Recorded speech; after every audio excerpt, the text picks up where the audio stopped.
Good morning. Good morning. You can hear me with the mask off. Everybody knows to my right, Melissa DeRosa, Secretary to the Governor. To my left, Gareth Rose, Deputy Superintendent for the Department of Financial Services, who's been working with us on this project over the past few days. Today is day 267. Everybody asks me the same question. Where are we and what's going to happen? That's all that people ask me. Where are we? Just to get our bearings. Today is Sunday. We're in New York City. That's in the United States of America. We're 4 days until Thanksgiving, 5 days until Black Friday, 33 days until Christmas, 39 days until Christmas Eve. That's where we are. This is the challenging period. A lot of discussion about COVID. You listen to the talking heads on cable news, you come up with all sorts of different variations of what's going to happen. It's going to be terrible. It's going to be an apocalypse. Another station will say, don't worry about it. It's all going to be fine.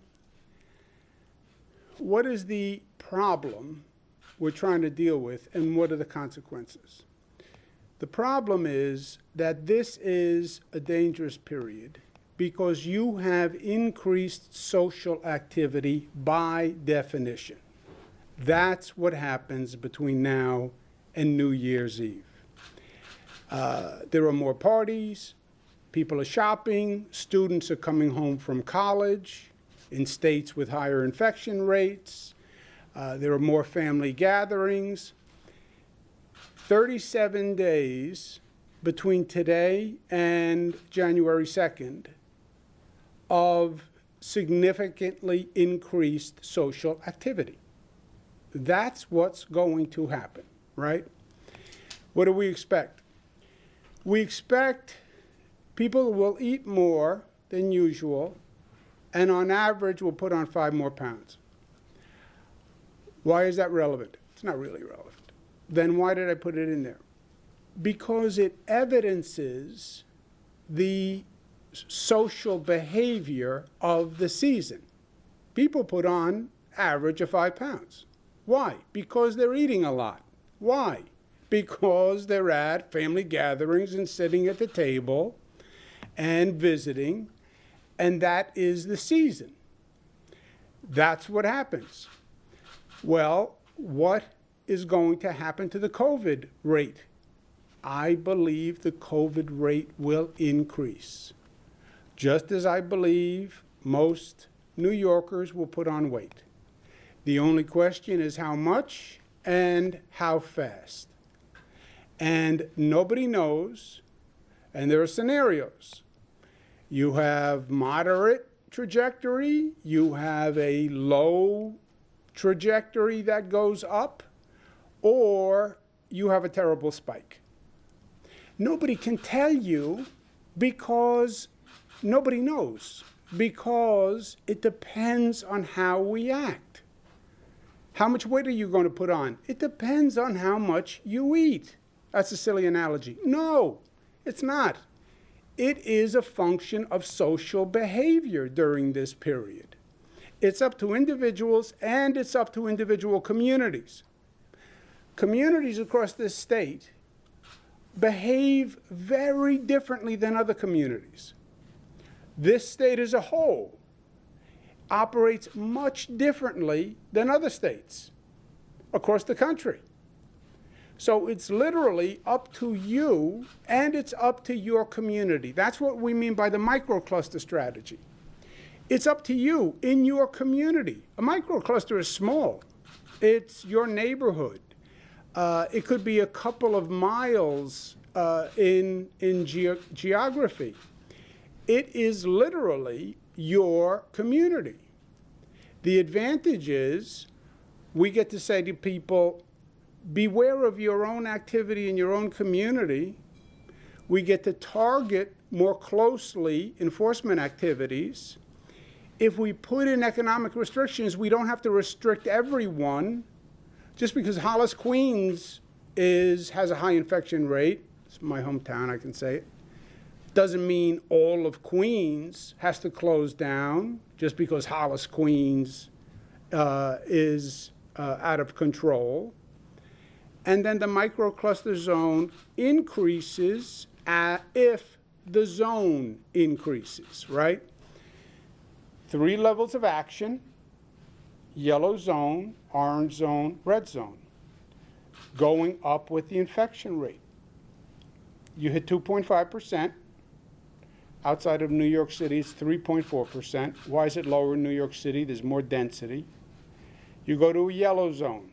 What happens if I'm in a yellow zone? House of worship goes to 50%, mass gatherings 25%, indoor dining 4-person max. Schools are open, but you have to do mandatory 20% testing in the school. Up 1 notch is an orange zone. 3% in New York City, 4.4 to 5 outside of New York City. Orange zone, scale up the restrictions. House of worship goes to 33, mass gatherings go to 10. Businesses, we close the high-risk non-essential, such as gyms, personal care.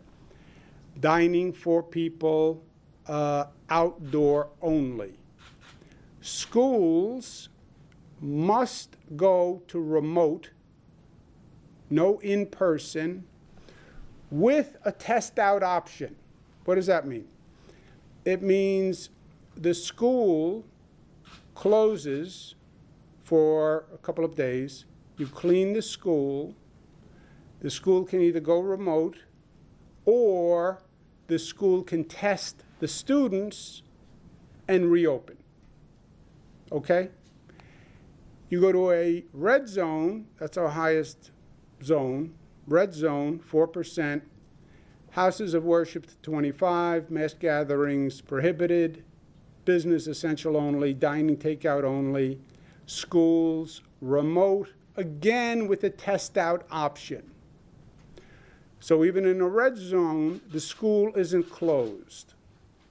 The school can be open, but you have to test the students and make sure that they are negative. Those are the 3 levels of zones. You get beyond 4%, you're in a different arena altogether. And you're in serious territory. Up to 3%, which makes the state orange zone, school districts control what they do with their local schools. Why? Historically, education is controlled locally. Local school district, local superintendent, they have local elections for the school board. Localities are very proprietary about their control of their school. New York City, you have mayoral control. The mayor is basically in control of the schools. What the law says is up to 3%, local governments, you're in charge. Do whatever you want to do. Remote, hybrid, whatever your parents agree to, you can do. At 3%, state law governs because you're going to an orange zone. Okay? Is that clear? So they have local control up to 3%. And you have 700 school districts across the state. You have a whole variety of options. Some are in person, some are remote. But at 3%, local control goes away, state law governs, and you go to an open orange zone. The school has to be cleaned. You have to do additional testing. And you can reopen the school if the positivity rate is low. All right? As you can see, we want schools open. All the leading experts say keep K-8 open. The positivity rate in the schools is lower than the positivity rate in the surrounding community. It's safer for the child to be in the school than in the community. Not to mention the child's getting an education, parents, etc. So we want to keep schools open. Junior high and high is a different story. There, the students are less responsible, and there's generally a higher infection rate. Now, I want to just clear up a little confusion. 3%. When is 3% not 3%? Because nothing is easy. 3%, the way the state determines 3%, is it's an average over the past 7 days, because day to day the number bounces like a basketball going down the court, right? It's 2-4, 3-1. So it's a 7-day average, and then that number has to hold constant for 10 days, all right? We don't want zones going in and going out. So we want to make sure they're based on solid data. So it's a rolling average, and then the zone has to stay at that number for 10 days. Local governments across the state publish their own numbers. How does this happen? The state collects all the testing data, and then we send it to the local governments. Some local governments change factors and will have a slightly different number than the state. I believe it's confusing and unnecessary, but it is also irrelevant, because the state law governs, and once the state says it hits 3% or 4%, that's what matters. But when people say, well, my county says this, my mayor says this, we do all the testing, we send them the numbers. Sometimes they change what tests count because of timing. Sometimes they change, they don't remove duplicate positive cases. So there'll be some fluctuations. It's confusing, but it's also irrelevant. Is 3% safe? 3% is the safest margin being used in the United States of America. 3% gives us a margin of error that if we hit 3, we have time to correct before the situation gets out of control. And remember, the 3 is a real 3, which will then designate a microcluster, and then we work with that microcluster to reduce the number. How safe is 3? It is so safe that 46 states are now above 3%. If 3% was a national standard, 46 states would be a zone. Isn't that amazing? It's because New York State's overall infection rate is so low. We have the 4th lowest infection rate in the United States of America. God bless New Yorkers. The only states with a lower infection rate, Vermont, Hawaii, and Maine. Beautiful states, all of them. But, not really but, and more rural than New York, lower density than New York, doesn't have the big cities of New York. So Vermont, Hawaii, Maine, and then New York. Every other state is higher. 3% is right above New York. Massachusetts, 3.2. That's how safe 3% is. And look at how high these numbers are going in the country. Wyoming is at 51%. We're talking about 3%. Wyoming's at 51. South Dakota, 46. Iowa, 45. I mean, it's amazing what's going on in this country. And it's amazing how good a job New Yorkers are doing at keeping the rate down. Context is important. What people should be asking now is, what is my community's infection rate? Not what is the state rate, because it's different across the state. What is my community's infection rate? Because it's your community that's going to determine if you go into a yellow, orange, or red zone, right? Highest rates we have are Western New York, 6%. Lowest is the North Country, 1.3. But look at that variance. Finger Lakes, 2.5.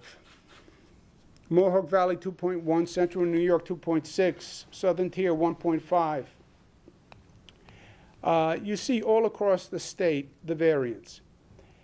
You see by community the variance. Tonawanda, 6.8. Orchard Park, 6.9. West Seneca, 8%. Lancaster, 9%. That must be the highest in the state, Lancaster. Yes. 9%. So it's not what's the state infection rate. It's not even what's my regional infection rate. What is your community's infection rate? Look at the difference even on Long Island. You go from Massapequa, 3.6, Freeport's 4.5. New Rochelle, 5.4. Portchester, Westchester, 6.4. Look within New York City. If you're in Fordham Manor, 3.9. You have parts of Staten Island, 5.6. Sheepshead Bay, 2.9. Bensonhurst, 3.2. Where's Queens? Queens boy always looks for Queens. Elmhurst, 4. Corona, 4. Woodside, 3.3. So you see the variance? Even within New York City. How high will the infection rate go? I don't know. But there's going to be 2 points of, I believe, increase. We don't know how significant. December 1, December 10, you'll start to see the results of what happened over the Thanksgiving weekend, right? People get infected. You need an incubation period for the virus. They then start to get sick. They then start to show up at the hospital. So December 1, December 10, you'll see the results of Thanksgiving weekend. After Thanksgiving, you go into that period of hypersocial activity. I think after New Year's Eve, January 2nd, January 10th, January 15th, then you'll see the collective impact of all 37 days, right? After New Year's Eve, everything slows down a little bit. New Year's Day, everybody has a little bit of a hangover. They go home, they go to sleep. Hopefully, the infection rate stops. I didn't mean that you personally have a hangover. I'm just saying, generally. But if you ask me, when are we out of the woods here, this increased activity period, you'll know where you are January 10, January 15. So what if the rate goes up? So what? Everybody's talking about the rate going up. Let it go up. The rate goes up. There are more restrictions to slow the economy. That's bad for business. Rates go up, you overburden the hospital system. You overburden doctors, nurses, you can have possible equipment supplies. Numbers go up, people die. People die. Period. It is a mathematical equation. More people will die, the more the rate goes up.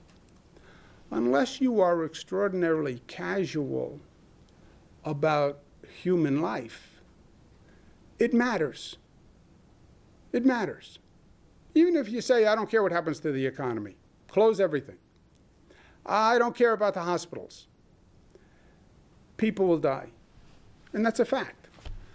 Best I can do, warn people, and then show them the scale every day. Show you your numbers every day in your community. because you can change what you do, and you can change how your community acts. An aside, people say, oh, don't worry, there's a vaccine. I understand there's going to be a vaccine. What difference does it make? The vaccine's coming. The vaccine is starting to come December, January, depending on who you believe. It will be for first high-need populations, nursing homes, etc.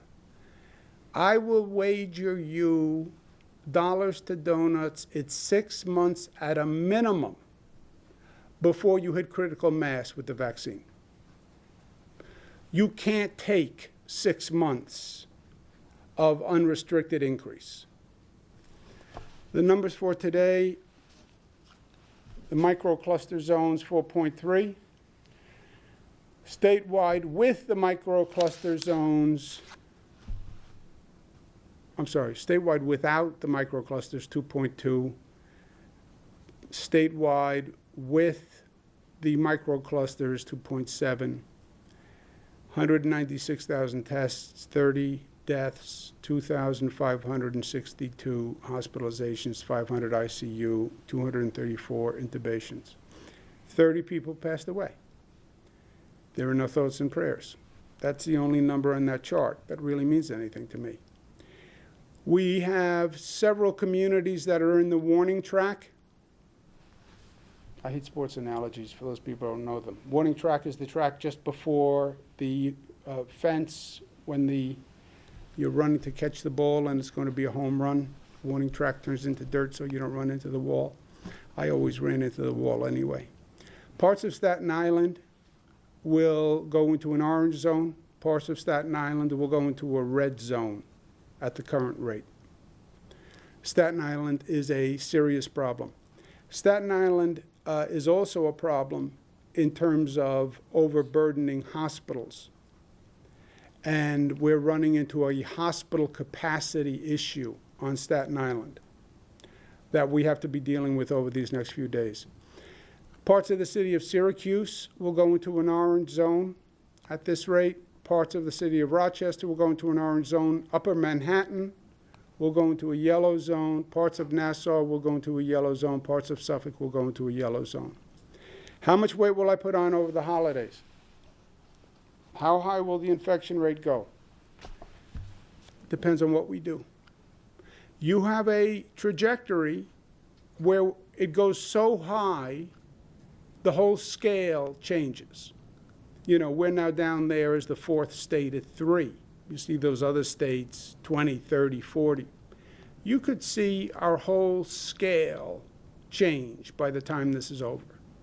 I would not be shocked if they said on January 10th, January 15th, we're up at 7, 8, 9, 10%. That could very easily happen if we are irresponsible. It could even be higher if we're irresponsible. It's purely a function of what we do. Questions? Yeah, so on Staten Island and Upper Manhattan, you're saying they will go into different zones this week, or you're saying it looks like they're going to enter those zones? Right now, by the numbers, remember our numbers, we don't use day-to-day numbers because they bounce. So we use a 7-day average, and then once you hit that 7-day average, the number stays constant for 10 days. Unless they dramatically change the trajectory of the infection rate, this week they will go into those zones. Does that make sense? Yes. Governor, when it comes to the discrepancy with the city numbers, why is it better, in the state's opinion, to report that data based on when the test results come in as opposed to the city's method of when the tests are taken? Well, the real difference with the city's numbers is that, first of all, the city's number is legally irrelevant, right? So I think it just causes more confusion because it's the state's number that determines any action. The only relevance of the city's number is what they do below 3. But once it hits 3 on the state number, the city is irrelevant, right? I understand the main difference in the testing, and this gets into the weeds because different scientists have different methods.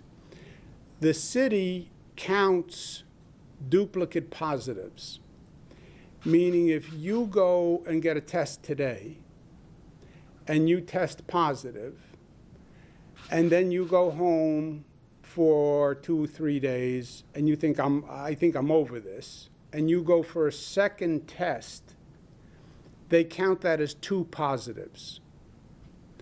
We count that as 1 positive because it's Are you saying the antigen tests? Because the antigen. No. Okay. the full test. For all tests. But you. All tests. For all tests. But the state is also counting antigen test data, and the city is not, right? And what is the epidemiological? I don't know. Do you I'll know? describe. So there's 3 basic differences between how the state does this and how the city does this. And there's all, you can talk to many different public health experts who will give you the advantages, disadvantages of each different kind. The first is, Clayton, as you mentioned, the specimen collection date versus the reporting date.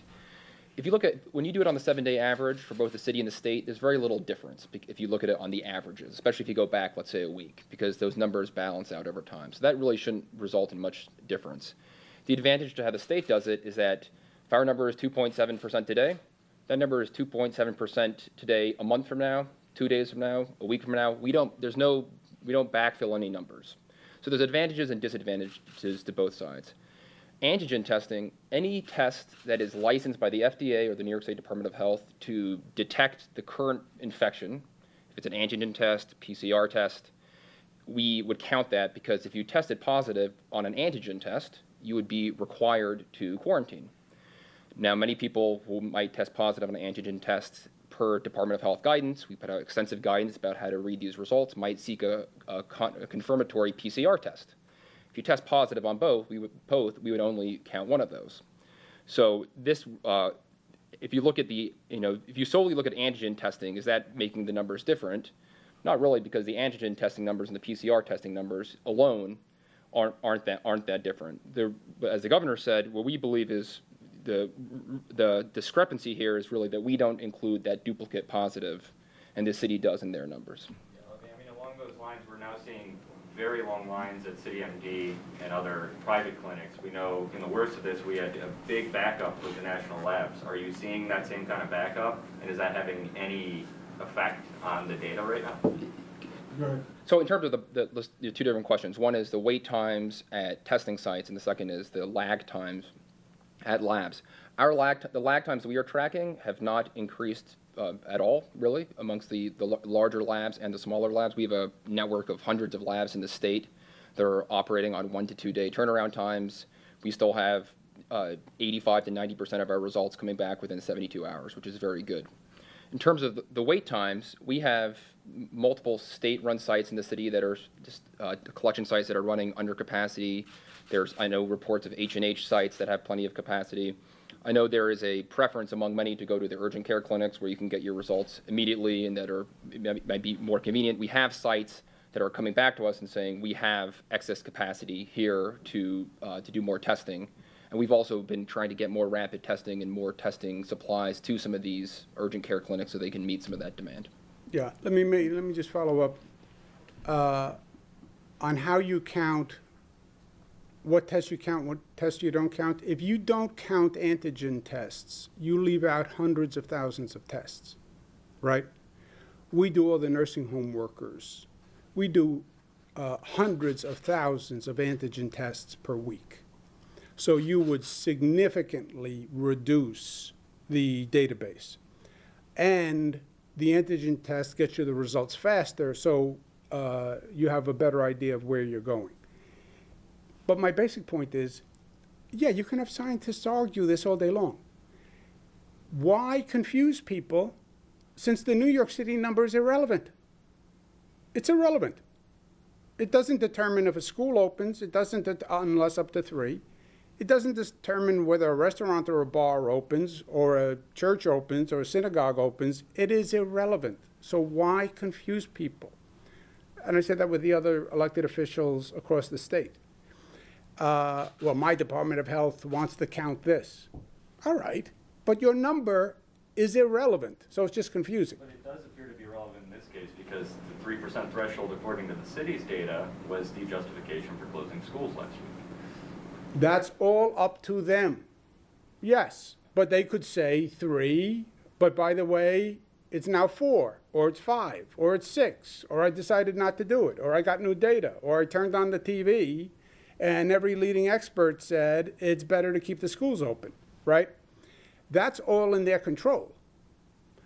The only thing what's not in their control is when they hit 3, their control is gone and it becomes an orange zone. On the testing, people have to understand this. We have 420 sites in New York City. Some sites are being overrun and some sites are being underused. I don't know why.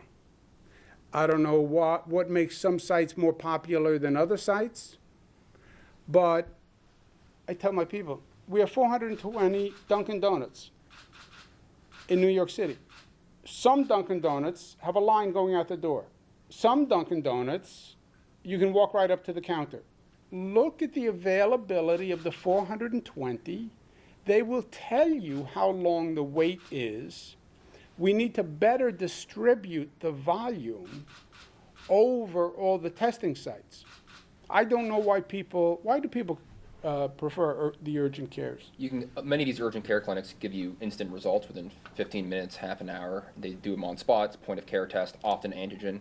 It doesn't go out to the lab. So many people, especially with this Thanksgiving travel coming up, are seeking results that they can get back within 15, 20 minutes. What I'd urge them is that even if your test is sent out to a lab, you're still getting it back, the vast majority, within 48 hours or 72 hours. And so seeking out these other sites makes a lot of sense. Yeah, it's nice to know quickly.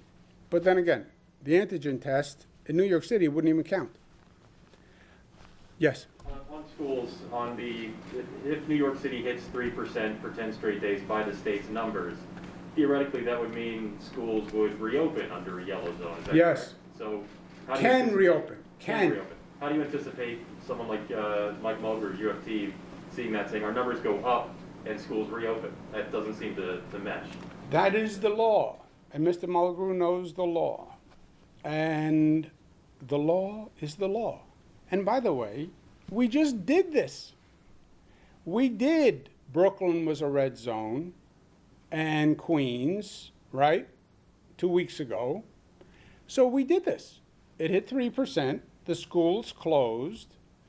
The schools could reopen, clean the school, test the student population. Many of the schools reopened. Some didn't, some did. But you can reopen the school because the school is safer than the local community. I mean, think about it. You have 3% infection rate in the community.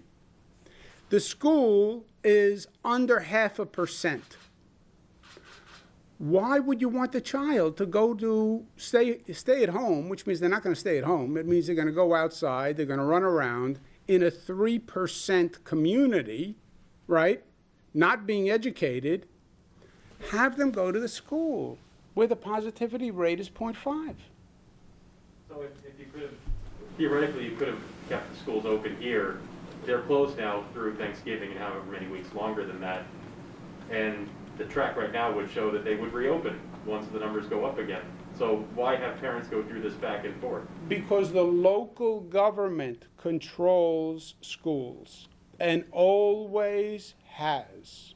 And they're very proprietary about it. People buy houses, not so much in New York City, a little bit. People buy homes based on school districts in this state. When you go to buy a house in Westchester County, they don't say, I want to live in Mount Kisco. They say, I want to live in the Chappaqua School District. You know, that local control is really a fundamental premise of our entire system. I was being aggressive saying, you can have local control, but only up to 3%. Because 3%, things get serious. So you have control up to the 3. But when we hit 3, then the state law is going to govern, period. Now, you have school districts all across the state. You have 700. They're all doing different things. Some are open, some are closed, some are remote, some are hybrid. If they hit 3, then the state law governs, and that is uniform across the state. I thought that was a fair compromise because it honored local control. But when it became a public health issue, which is 3% in our opinion, then the state law governs. Governor, I got a question on gateway phones. Yeah, let me just make sure. Anyone else? Yeah, Governor, so the state has spent 40 million on You have to be rent faster. relief. Hold on, let's do this again. Let's do it again. Just give me a second. Anybody else? Yes, Oh, Governor. there you go. Go ahead. Speaking of individual communities, we've just seen that a few weeks ago, there was a very secret Hasidic wedding where 7,000 to 10,000 people attended, completely maskless. And I'm just wondering your reaction to this. Will there be consequences? And what's to stop this from happening again over the holidays? That, you know, if that happened, I heard the report. If that happened, it was a blatant disregard of the law. It's illegal. It was also disrespectful to the people of New York. The law protects everybody. It protects you, but it also protects me. We went through this with weddings. We literally stopped the wedding a couple of nights before, which was going to be a very large wedding. If it turns out that because we stopped that wedding, the reaction was, well, we'll have a secret wedding, that would be really shocking and totally, I think, deceitful of the conversations that I had, because I had personal conversations with members of the community. But put that aside, I've been deceived many times. It's illegal, and the city should do a robust investigation. If 7,000 people went to a wedding, you can figure that out, right? That's the problem with the secret 7,000. It's hard to keep a secret. You know, they say the only way to keep a secret? Tell no one. That's the only way to keep a secret. 7,000 people were there. It's going to be hard to keep that a secret. And the city, it's my information, the city is investigating. They should investigate. And if 7,000 people are at a wedding, I'm sure they'll be able to figure it out. And then there'll be, we'll bring the full consequence of legal action to bear. So the state has spent $40 million on a rent relief program, and legislation was from the CARES Act, and legislation was written with the intention to spend the full $100 million in New York. I'm wondering if the state is going to alter the program in any way to get the rest of that $60 million out to renters, and are you considering widening any eviction protections now that cases are rising again? That is such a specific question that I will bet you even Melissa doesn't know the answer. What do you want to bet? You want to bet for or against Melissa? I do not know the answer. What do you want to bet? What's the over-under on whether Melissa knows the answer? I think that Melissa knows the answer. Okay, you say Melissa knows the answer. Go ahead. So the legislature set the parameters of that $100 million fund, and we've paid out $40 million, as you noted, that are based on those parameters. So those parameters were set in statute, and every applicant that has put in an application that have met those parameters, the money has gone out the door. We're not sitting on the money. We want the money to go out to people who need it most. We are going to reevaluate what the parameters are that the legislature put into law to see if there's anything we can do to get more money out to the people who need it. On the Safe Harbor Act, again, that was something that was passed in legislation, and that means that rent evictions cannot go forward during the pendency of the crisis. So if you have a COVID-related issue with being able to pay your rent during the pendency of the crisis, that stays in effect. The governor has continually extended the commercial rent eviction, and that's something we continue to monitor on an ongoing basis because we understand the plight of business owners. And just on the rent relief though, how could, I understand the legislature set those parameters, which has resulted in 40 million being spent, but could you as the governor issue an executive order to alter it to get the money out, and would that happen in the next month or so? Is that possible? It's something that we're looking at and we're consulting with the legislative leaders on, but no money will be returned to the federal government. We will spend all of that money. Did you have a question? No? Okay. Governor, Sure. on the Gateway tunnels, you tweeted the other day that you want the Gateway Commission to release the London Bridge Association or London Bridge Associates report on whether they can fix the current North Hudson tubes in place. Isn't that you just talking to yourself? Steve Cohen runs it. New Jersey doesn't even have appointees yet on the commission. Can't you just get Steve Cohen to release the report? And two, if that report does find that you can fix the tunnels in place like the L train, would that require a new EIS to be conducted, or at least the current one to be reformed, because that entire project is based on you can't fix the tunnels until you have the new ones? I do take particular pleasure in hearing you endorse the now accepted L-train repair methodology. Well, you speak about it now, the proven L-train technology, the well-documented success story of the L-train rehabilitation. I'm just kidding. Not really. Look, my only point is there's a question of rehabilitating these tunnels so they're safe. As you remember, I've gone through these tunnels. I took video of these tunnels. I sent the video to the president, trying to encourage him because he owns them. Amtrak owns them. President owns Amtrak.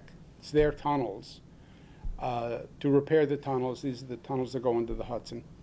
And they have done nothing. We have a report that says they can be rehabilitated. I haven't seen the report.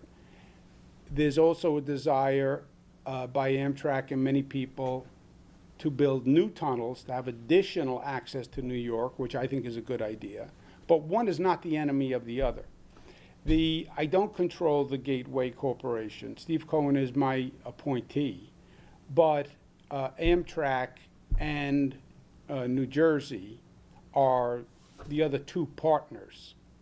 And I don't have absolute control. If I had absolute control, I would give you the report tomorrow. I don't have absolute control. What does Steve Cohen say? Steve Cohen says, I told Steve Cohen to release the report. He said fine. He said the other parties are not yet prepared to release the report. That's it? That's it. 2-1 wins Well, in almost everything. Well, New Jersey doesn't even have their appointees on the board. Well, that doesn't mean New Jersey, just because you don't have an appointee, doesn't mean you give up your voice, right? Usually does. No. I have another No. transportation. You call up the governor of New Jersey or the secretary to the governor of New Jersey or the transportation person, and you say to New Jersey, just because you don't have an appointee, I'm not going to be totally non-collegial and disrespectful.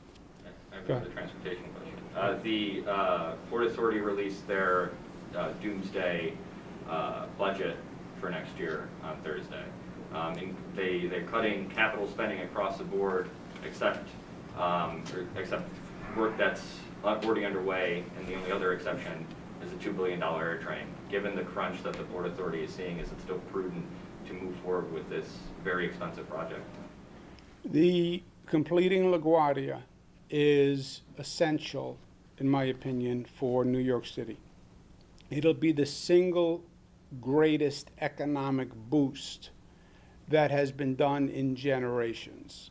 And with all this bad news surrounding us, and all these tales of possible catastrophe, to have the first airport that's opened in 25 years open in New York City is going to be a very big deal. And the air train is part of that. As far as the doomsday budget, if we don't get federal aid, everybody has a doomsday budget.